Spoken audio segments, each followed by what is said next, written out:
இந்த விவாதம் ரொம்ப ஆரோக்கியமா நடக்கணும், சுமூகமா நடக்கணும் தான் எல்லாம் விரும்புறோம். மாண்புமிகு உறுப்பினர் பேசுறப்ப சொன்னாரு வாயில வடை சுட்டோம் அப்படின்னு சொல்றாங்க. யாரு வாயில வடை சுட்டாங்க? மக்கள் யாருக்கு அதனால தீர்ப்பு வழங்கினான்னு மக்களுக்கு நல்லா தெரியும். அப்புறம் சொன்னாங்க இப்ப நம்ம செஞ்சதெல்லாம் ஆட்சிக்கு வந்த 100 நாள் தான் ஆச்சு. ஆட்சிக்கு வந்தது 100 நாள் தான் ஆச்சு. இப்ப இவங்க எல்லாம் கொடுக்க முடியுமா?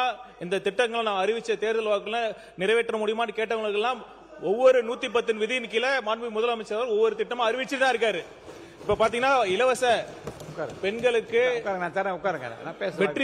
வெற்றி பயணம் திட்டமாக இருக்கட்டும், கேஸ் சிலிண்டர் திட்டமாக இருக்கட்டும், அனைத்தையும் செய்து கொண்டுதான் இருக்கிறார்.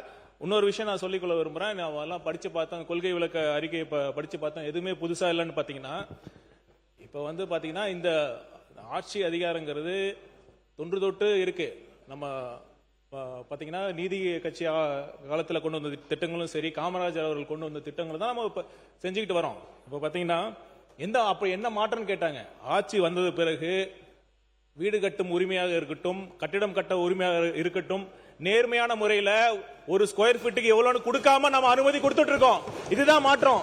இந்த மாற்றம் பண்ணிட்டு தான் இருக்கோம். மாற்றம் எப்படி சொல்றீங்க? இதுதான் பெரிய புரட்சி. நன்றி.